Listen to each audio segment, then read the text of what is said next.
And that's why the story that they've been focused on most right now is good old Kyle Rittenhouse. Haven't heard that name in a while. Talk about an American celebrity.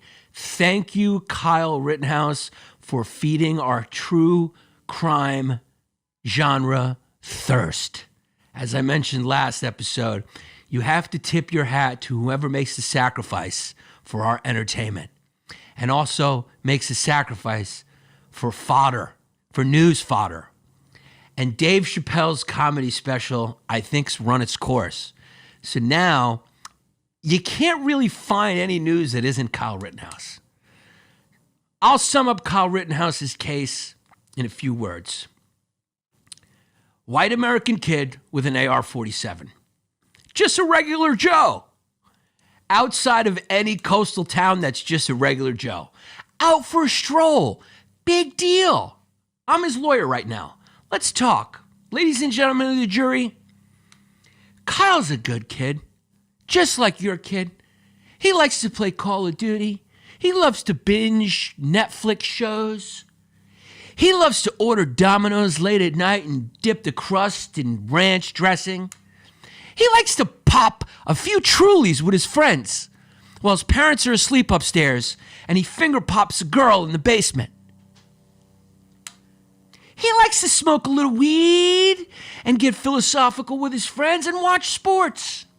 He also likes to carry and walk around with an AR-47 during riots and protests, just like your boy, just like my boy.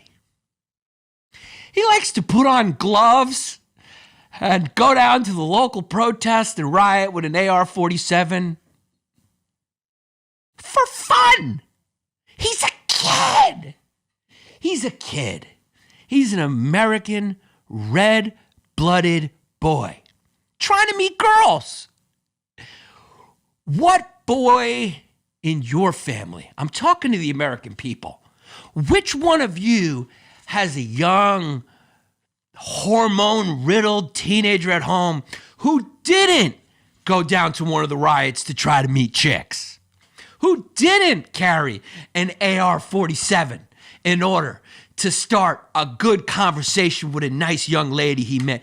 Teenage boys will do what teenage boys do. They play soccer, they play basketball, they play video games, and they shoot protesters with skateboards. Just like your son and mine. The prosecution will allege that my client, a boy, went down to the protests in order to viciously intimidate protesters who were protesting for just causes. I don't remember what they were. Nobody does.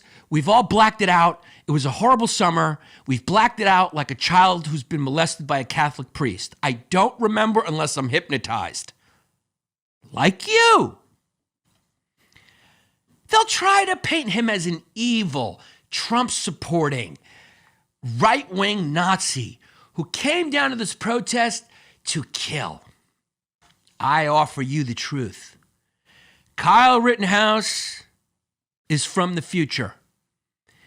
He was sent by Gabby Petito's family in the future where time travel becomes possible.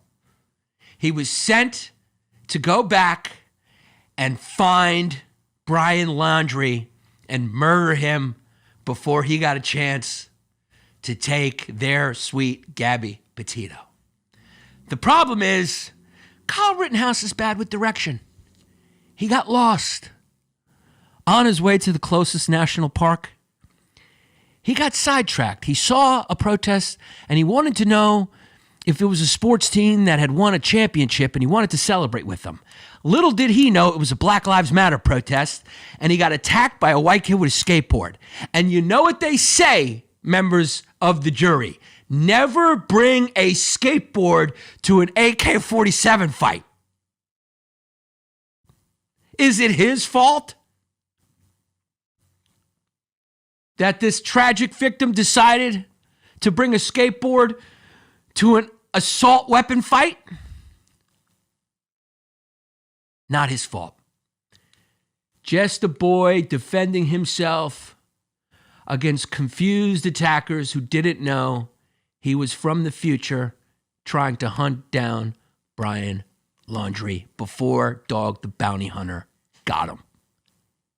I rest my case. Ladies and gentlemen of the jury, do what you think is best, but you all know we all have a child who walks around in American flag Crocs and carries an AK-47 and gets lost. Who doesn't have a son who's come from the future to rescue someone who's been murdered by a boyfriend? We all have. The kid's getting off. He was attacked, right? Some kid tried to hit him with a skateboard. Another kid had a gun. What did he shoot? 3 protesters? Okay, were any of the protesters that he shot white women? Jesse, the answer is no. So the public interest in this case, I would gauge, is about a 0. No matter how much the media tries to put on this, I don't think anyone gives a shit about Kyle Rittenhouse. Yannis Pappas.